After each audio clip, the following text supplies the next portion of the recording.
Hello friends, welcome to my channel BSc Nursing. I hope you all are doing well. Friends, आज का topic है large intestine with the help of diagram structure and function. मैंने आपको ये explain किया है. Now start our topic the large intestine.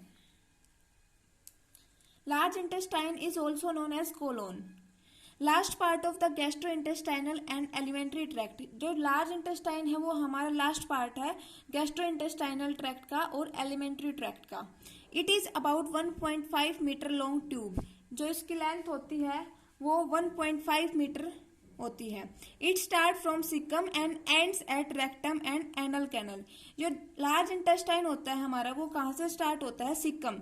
जो सिकम होता है वो लार्ज इंटेस्टाइन का फर्स्ट पार्ट होता है, स्टार्टिंग वाला part. And ends at rectum, और रेक्टम इसका लास्ट वाला पार्ट होता है. देन उसके बाद आता है anal canal. Its lumen is big and its round small intestine. जो लार्ज इंटेस्टाइन का जो ल्यूमेन होता है वो क्या होता है? बिग होता है, ठीक है, बड़ा होता है. और ये किससे सराउंडेड होता है? स्मॉल इंटेस्टाइन से.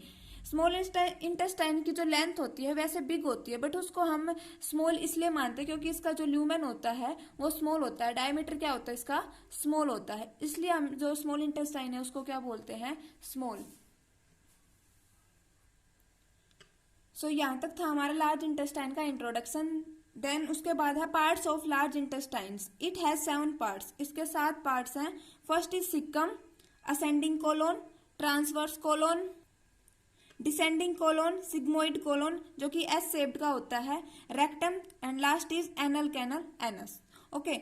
जो ये असेंडिंग कोलोन, ट्रांसवर्स कोलोन और डिसेंडिंग कोलोन ये हमारे कोलोन के ही क्या होते हैं? पार्ट होते हैं, सब पार्ट होते हैं.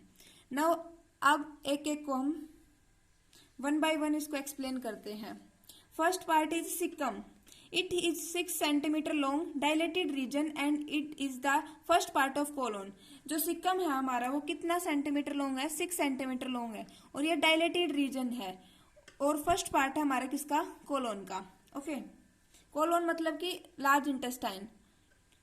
Vermiform appendix tube is connected to caecum. जो वर्मीफॉर्म अपेंडिक्स जो ट्यूब होती है वो भी सिक्कम से कनेक्टेड होती है, बट जो वर्मीफॉर्म अपेंडिक्स है इसका कोई रोल नहीं होता डाइजेशन में, ठीक है. देन उसके बाद आता है द कोलोन. कोलोन के 4 पार्ट्स हैं, ascending colon, descending colon, transverse colon and sigmoid colon. Okay. तो फर्स्ट पार्ट है ascending colon. passes upwards from the caecum and 10 to 20 centimetre long. जो असेंडिंग कोलोन होता है ये कोलोन का फर्स्ट पार्ट होता है, ये ऊपर की तरफ पास होता है सिक्कम से, और जो इसकी लेंथ होती है वो कितनी होती है? 10 to 20 सेंटीमीटर क्या होता है इसका? लॉन्ग होता है. उसके बाद है at the level of liver it curves to the left to become transverse colon. जो लीवर जहां से स्टार्ट होता है वहां से ये कर्व कर लेता है लेफ्ट की तरफ, और वहां से क्या स्टार्ट हो जाता है? हमारा ट्रांसवर्स कोलोन स्टार्ट हो जाता है. जो लीवर के पास होता है वो हिपेटिक फ्लेक्सर प्रेजेंट होता है इधर. नेक्स्ट सेकंड है transverse colon. This is located in the front of duodenum, stomach and spleen where it forms splenic flexure and curves downwards to become the descending colon. Transverse colon कहाँ पे located होता है? Duodenum के सामने, stomach के भी सामने, and spleen जहाँ पे स्प्लीनिक फ्लेक्सर बनता है. जहाँ पे स्प्लीन प्रेजेंट है वहां पे स्प्लीनिक फ्लेक्सर बना, और जहाँ पे लीवर प्रेजेंट था वहां पे हिपेटिक फ्लेक्सर बना. तो हिपेटिक वर्ड है वो किससे रिलेटेड है? लीवर से. एंड कर्व्स डाउनवर्ड, और नीचे की तरफ क्या हो जाता है? कर्व कर लेता है और वहां से क्या बन जाता है? हमारा डिसेंडिंग कोलोन बन जाता है. थर्ड है descending colon. This passes down the left side of the abdominal cavity. ये नीचे की तरफ पास होता है और लेफ्ट साइड होती है एब्डोमिनल कैविटी, उस तरफ क्या हो जाता है? कर्व हो जाता है. And 25 to 30 centimetre long. जो इसकी लेंथ होती है वो 25 से 25 से 30 सेंटीमीटर लॉन्ग होती है. At the level of iliac crest. Iliac crest एक पेल्विक बोन है. कौन से लेवल तक? इलिक क्रेस्ट तक. It is known as sigmoid colon, और इसको यहां से इसको बोलते हैं sigmoid colon. S shaped curve होती है. देन उसके बाद है सिग्मोइड कोलोन जो कि एस शेप्ड ट्यूब होती है एंड 40 सेंटीमीटर लॉन्ग. कितनी सेंटीमीटर होती है? 40 सेंटीमीटर लॉन्ग होती है. एंड कंटिन्यू डाउनवर्ड, और कंटिन्यू डाउनवर्ड की तरफ आती है और क्या बना लेती है? रेक्टम. तो यहाँ पे हमारा एंड होता है किसका? कोलोन का. नेक्स्ट है हमारा rectum. 13 centimetre long tube and it leads from sigmoid colon. जो 13 सेंटीमीटर इसकी लेंथ होती है और ये कहाँ से आती है, सिग्मोइड कोलोन से, and terminates at the anal canal. कहाँ तक है ये, एनल कैनल तक। नेक्स्ट पेज पे डायग्राम है, उस पे मैं आपको अच्छे से समझाऊंगी। ओके, लास्ट पार्ट है एनल कैनल, जिसको हम एनस भी बोलते हैं। It is 3.8 centimetre long. जो इसकी जो लेंथ होती है वो 3.8 सेंटीमीटर होती है। It helps in excretion of waste material. ये हमारे किसमें हेल्प करता है, एनल कैनल जो एक्सक्रिएशन होता है, एक्सक्रिएशन करता है किसका, वेस्ट मटेरियल का। ठीक है, वेस्ट मटेरियल जो हमारे किसी काम का नहीं होता, उसको क्या कर देता है, ये एक्सक्रिएट कर देता है इन्वायरमेंटल में, आउटर इन्वायरमेंटल में। ओके, देखो भाई, ये है डायग्राम लार्ज इंटेस्टाइन्स का। यहां से स्टार्ट हुआ, यहाँ पे क्या आती है, अपेंडिक्स होती है। यहाँ पे आएगा हमारा कोलोन, यहाँ पे क्या है, असेंडिंग कोलोन। फिर असेंडिंग कोलोन के बाद बताया था कि लीवर के तरफ ये क्या कर रहा है, लेफ्ट साइड कर्व कर लेता है, तो वहां पे हिपैटिक फ्लेक्सर प्रेजेंट था, जहाँ पे लीवर प्रेजेंट है। उसके बाद आएगा ट्रांसवर्स कोलोन। ट्रांसवर्स कोलोन की तरफ नीचे की तरफ आएगा तो वहां पे है स्प्लीन प्रेजेंट होती है, तो स्प्लीनिक फ्लेक्सर प्रेजेंट होता है। ट्रांसवर्स कोलोन से जाएगा डिसेंडिंग कोलोन, और यहाँ पे क्या होती है, सिग्मोइड कोलोन। देन उसके बाद क्या आता है, रेक्टम, और उसके बाद क्या आएगा, anal canal. Okay, anus control by the two sphincter. जो एनएस होता है वो कंट्रोल होता है किससे, टू स्पिंस्टर से। कंट्रोल मतलब कि यहाँ पे क्या है कि ओपनिंग और क्लोजिंग में हेल्प करता है। First is internal sphincter and external sphincter. जो इंटरनल स्पिंस्टर होता है वो किससे बना होता है, स्मूथ मस्कुलर फाइबर से बना होता है, और वो कंट्रोल होता है किससे, एएनएस से। एएनएस यहाँ पे क्या है, ऑटोनोमस नर्वस सिस्टम। ठीक है, अगर एएनएस से हमारे ब्रेन के पार्ट से ये कंट्रोल होता है, तो ये क्या है, इनवॉलेंट्री है, कि हमारे कंट्रोल में नहीं होता है। किसके कंट्रोल में होता है, एएनएस के कंट्रोल में होता है। ठीक है, इंटरनल स्पिंस्टर। उसके बाद है external sphincter. It is made up of skeletal muscle. Skeletal muscle से बना होता है, and human can control it, और इसको ह्यूमन कंट्रोल करते हैं, तो इसलिए इसको क्या बोलते हैं, वॉलेंट्री। इनवॉलेंट्री होता है जो हमारे कंट्रोल से बाहर हो, और वॉलेंट्री हो कि हमारे कंट्रोल में हो। उसके बाद है, यहाँ तक हमने पढ़ा कि जो लार्ज इंटेस्टाइन है वो होता क्या है, उसके पार्ट्स कौन से होते हैं, और जो एनएस है वो कंट्रोल होता है टू स्पिंस्टर से। इंटरनल स्पिंस्टर इनवॉलेंट्री होता है, और एक्सटर्नल स्पिंस्टर होता है वो वॉलेंट्री होता है। अब है structure of large intestine. 4 layer of tissue. First is सिरोशा, जो आउटर लेयर होती है ये। Second is muscular layer. Muscular layer में जो सर्कुलर लेयर होती है वो सेम होती है as a alimentary canal, but जो लॉन्गिट्यूडनल मसल फाइबर्स होते हैं वो कलेक्टेड करते हैं 3 बैंड्स, जिनको हम क्या बोलते हैं, टीनाइल कोलाई। वो एक्सटेंडेड होते हैं कहाँ से, सिक्कम से लेके रेक्टम तक। ये जो टीनाइल कोइल है ये हेल्प करती है हमारे फूड को पास होने में, और सरफेस एरिया को क्या करती हैं, इंक्रीज करते हैं। थर्ड लेयर है हमारी सबम्यूकोसा।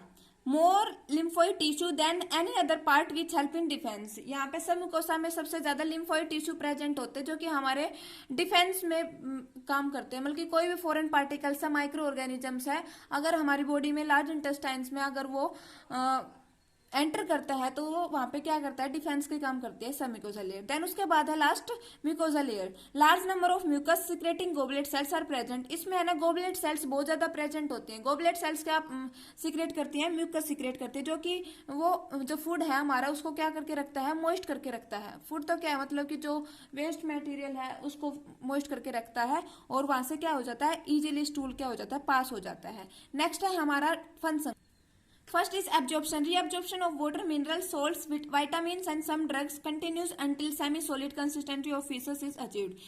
जो लार्ज इंटेस्टाइन का फर्स्ट फंक्शन है एब्जॉर्प्शन की, रीअब्जॉर्प्शन कर लेता है वाटर्स का, मिनरल्स का। वैसे तो जो मेल रीअब्जॉर्प्शन और डाइजेशन होता है वो कहाँ पे हो जाता है, हमारे स्मॉल इंटेस्टाइन में हो जाता है, बट कुछ बाकी अमाउंट में वाटर मिनरल्स अगर प्रेजेंट हो तो उसको क्या कर लेता है, ये रीअब्जॉर्ब कर लेता है। सेमी सॉलिड का मतलब यहाँ पे हार्ड होता है, जो उसकी कंसिस्टेंसी होती है। और फीसिस क्या है, यहाँ पे एक्सक्रीटरी मटेरियल है। Formation of faeces, temporal storage of faeces. ये फीसिस की फॉर्मेशन करता है और उनको टेम्पोरल स्टोरेज पे रखता है। बैक्टीरिया प्रेजेंट होते हैं इसमें लार्ज इंटेस्टाइन में, जो कि हार्मलेस होते हैं, मतलब कि हार्म नहीं करते, ये हमारे हेल्प करते हैं। और अगर ये बैक्टीरिया लार्ज इंटेस्टाइन के अलावा यूरेटर, लीवर वगैरह में, यूरिनरी ब्लैडर में प्रेजेंट होते हैं, ये हार्म करते हैं। ओके, और बैक्टीरिया कौन से होते हैं, इकोलाई हो गया, एंट्रियोबैक्टर, एरोजेंस, streptococcus वेसिकलिस and clostridium परफिरिंजेस। Bacteria help करते हैं हमारे फूड को फर्मेंटेशन करने में और गैसेज को प्रोड्यूस करने में। The gases that produce in intestine due to food entering consumption is excreted out by large intestine in the form of flatus. जो गैसेज होती है वो प्रोड्यूस होते हैं इंटेस्टाइन में, और जो भी हम फूड खाते हैं या ड्रिंक कंजप्शन करते हैं तो एक्सक्रीटेड होता है लार्ज इंटेस्टाइन के हेल्प से। किसकी फॉर्म में? फ्लैटस की फॉर्म में, विंड जिसको बोलते हैं। Food moves in the large intestine by peristalsis movement. ये मैंने आपको बता दिया था कि पेरिस्टालिसिस मूवमेंट के द्वारा फूड क्या होता है? पास होता है नीचे की तरफ। Food moves from stomach to large intestine by the food mass movement that is called gastrocolic effect. यहाँ पे फूड मूव होता है स्टमक से लार्ज इंटेस्टाइन में, तो वो एक फूड मास मूवमेंट बोलते हैं उसको, और उसको क्या बोलते हैं? गैस्ट्रोकोलिक इफेक्ट, जो कि फूड को आगे की तरफ पास करने में हेल्प करती है। तो ये इफेक्ट होता है, ये फूड को पास करने में हेल्प करता है। डिफिकेशन क्या होता है? In defecation mass movement transfer to the rectum and rectum excrete the waste material produce out. Defecation क्या होता है? मास मूवमेंट होती है इसमें फूड्स की, जो वेस्ट मटेरियल की, रेक्टम से रेक्टम क्या कर देता है? उसको एक्सक्रीट कर देता है वेस्ट प्रोडक्ट को बाहर की साइड इन्वायरमेंट में, ठीक है। इन infant defecation is involuntary action, but babies में क्या होता है? बेबीज में जो फीसिस होता है या यूरिन होता है वो कंट्रोल में नहीं होता, ठीक है, तो इसको क्या बोलते हैं? इनवॉलेंट्री एक्शन होता है। बट ये 2 से 3 साल तक बेबी हो जाता है तो उसके बाद डिफिकेशन रिफ्लेक्स यहाँ पे डेवलप्ड होने स्टार्ट हो जाती है। Defecation start when contraction of abdominal muscles and intra abdominal pressure increase. Defecation कब स्टार्ट होता है? जब कॉन्ट्रैक्शन हो जाए एब्डोमिनल मसल्स में और जो इंट्रा एब्डोमिनल प्रेशर है वो क्या हो जाए? इंक्रीज हो जाए, तब क्या होता है? ये डिफिकेशन स्टार्ट हो जाती है। अडल्ट में डिफिकेशन वॉलेंटरी कंट्रोल होता है। और अब लास्ट है faeces and stool. Semi solid होता है, brown colour mass, and it is because stercobilin pigment. Stercobilin pigment एक पिगमेंट होता है जो कि कलर प्रोवाइड करता है फीसिस को, और वो कलर कौन सा होता है? ब्राउन कलर होता है, ठीक है। अब हमने स्पिंस्टर पढ़े थे, एनल कैनल एक्सटर्नल था, एक इंटरनल था। जो एक्सटर्नल था वो वॉलेंटरी था, तो anal sphincter is voluntary control and it opens when defecation start. ये स्पिंस्टर जब ओपन होता है तब क्या होता है? डिफिकेशन स्टार्ट हो जाती है। ओके, सो यहाँ तक था हमारा large intestine. Thank you for watching. अगर आपको वीडियो अच्छी लगे तो आप कमेंट बॉक्स में मुझे बताना, और मेरी वीडियो को लाइक एंड सब्सक्राइब करना। Thank you so much.